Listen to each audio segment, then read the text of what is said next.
Bonjour à tous, bienvenue pour ce nouveau numéro de SVOD News. SVOD News, enfin, pour un contenu qui n'est pas Netflix. En l'occurrence, c'est Amazon Prime avec la série Hunters, sortie le 21 février 2020 en France et partout dans le monde sur la plateforme Amazon. Donc Hunters, c'est la série événement, puisque elle n'a rien de mieux que Al Pacino comme personnage principal et comme personnage qui mène cette série.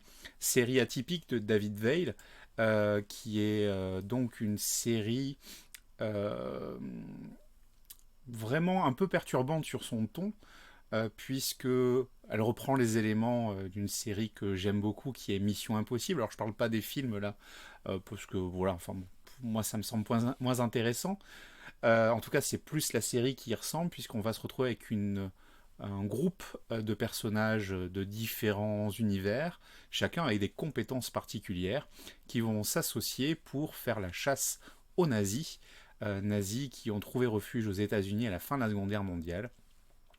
Et comme on le découvre assez vite dans la série, cela va être fait dans le cadre de l'opération Paperclip. Alors Paperclip, c'est contrairement à ce qui est dit dans la série, puisqu'on a l'impression qu'on la découvre à la fin des années 70, c'est un scandale qui a été connu au début des années 70 sur le fait que les États-Unis, tout comme l'URSS, la France, en tout cas les gagnants de la Seconde Guerre mondiale, ont eu chacun leur propre opération de récupérer les cerveaux de l'armée nazie pour faire progresser leur propre science. Donc aux États-Unis, ça s'appelle l'opération Paperclip, et donc il y a eu des dizaines et des dizaines de nazis qui ont trouvé refuge aux États-Unis en changeant d'identité. La série va suivre donc ce groupe d'individus mené par Al Pacino, juif survivant de l'Holocauste et donc des camps de concentration, qui va essayer donc de retrouver ces nazis et de les juger. Alors c'est là où le ton de la série peut prendre un ton différent, puisque on a beaucoup de scènes d'action qui sembleraient sortir tout droit d'un film de Tarantino. On a vraiment cet humour décalé avec de l'action. Et en même temps, chaque épisode va être l'occasion de flashbacks sur ce qui s'est passé dans les camps, sur ce que les personnages que l'on côtoie, qui ont connu les camps, nous racontent. Et on est avec un ton extrêmement dur, extrêmement triste et poignant des tortures mentales ou physiques que les prisonniers ont pu connaître dans ces camps-là. Ce qui fait que c'est vrai que ça fait un décalage avec le ton de la série sur la partie action, et où il y a beaucoup d'humour, beaucoup de dialogues bien ciselés. Et voilà, donc c'est un peu gênant.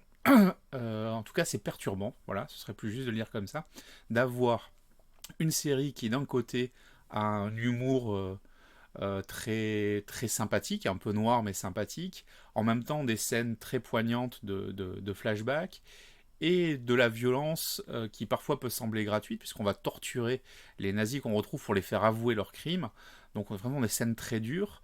Voilà, donc il y a ce mélange de tons qui fait un programme assez atypique, et qui fait que c'est vraiment du 16+, à n'en pas douter. Maintenant, que dire de plus si ce n'est que le scénario est bien mené jusqu'au dernier épisode. On a des découvertes, on a des rebondissements, on a quelques personnages nazis d'une caricature énorme qui les rendent parfois un peu crédibles, en tout cas détestables au possible. Ça aussi, voilà. Alors clairement, dès la première scène du film, vous verrez si ça vous plaît ou pas. La première scène, j'en dis pas plus, mais elle est déroutante et choquante. En tout cas pour certains, j'en suis sûr. Et elle vous donne le ton de la série, cet humour noir très, très grinçant, et en même temps un sujet très dur qui est vraiment traité là. Alors ce que j'ai pu lire, c'est que le créateur de la série, donc David Veil, a créé cette série dans un ton très moderne, parce qu'il trouvait que les générations actuelles n'avaient plus les moyens d'avoir des témoignages en direct de ce qu'a été la Seconde Guerre mondiale et surtout l'Holocauste. Et donc il a voulu faire cette série pour qu'on n'oublie pas. Donc pour que le devoir de mémoire soit maintenu, alors c'est totalement réussi. La partie pédagogique sur ce qu'a été l'Holocauste est parfaitement traitée. cette partie un peu obscure des années 70 et du double jeu qu'ont pu avoir les gagnants avec les nazis pour ne pas perdre la face, notamment dans la guerre froide qui se dessinait dès le règlement de la Seconde Guerre mondiale. C'est plutôt intéressant. Les personnages sont attachants, tous différents, caricaturaux au possible, mais attachants sans doute, et vraiment des problématiques, des questionnements qui sont intéressants, qui sont posés.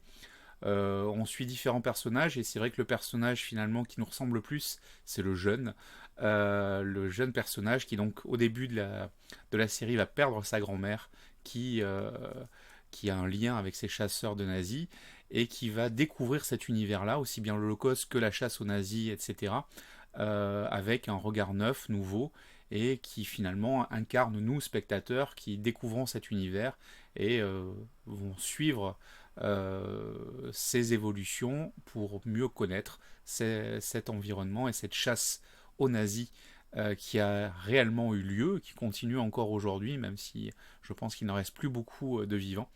Voilà, donc une série très réussie, à ne pas manquer si vous avez Amazon Prime. Autrement, c'est l'occasion de souscrire à cette plateforme qui, décidément, depuis quelques mois, nous propose des contenus très intéressants qualitativement et aussi de choses qu'on n'a pas l'habitude de voir.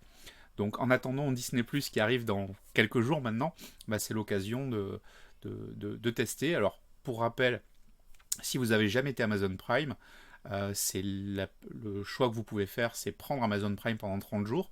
Il y a les histoires de livraison gratuite et d'autres bonus. Et du coup, vous avez droit pendant un mois à Amazon Prime Vidéo et consulter les contenus, voir si ça vous intéresse. Petit rappel cependant, pour pouvoir avoir droit à ces un mois, il faut fournir sa carte bleue. Et donc, si vous ne réagissez pas, vous allez vous engager pour un an. Donc, soyez vigilants, vers 27-28 jours. Pensez à désactiver votre Amazon Prime si vous ne souhaitez pas le garder, pour ne pas avoir à payer pour rien. Et alors, si vous réagissez très vite, il est toujours possible de l'annuler. Hein. Moi, ça m'est déjà arrivé dans mes proches qui l'ont pris et qui ont débordé de 2-3 jours. À partir du moment où vous ne l'utilisez pas pendant ces 2-3 jours, vous pouvez obtenir un remboursement intégral sans aucun souci. Voilà pour cette émission spéciale, donc Hunters, disponible sur Amazon. Une série très différente, très décalée, de grande qualité et que je vous invite à découvrir très rapidement. A très bientôt sur SVOD News.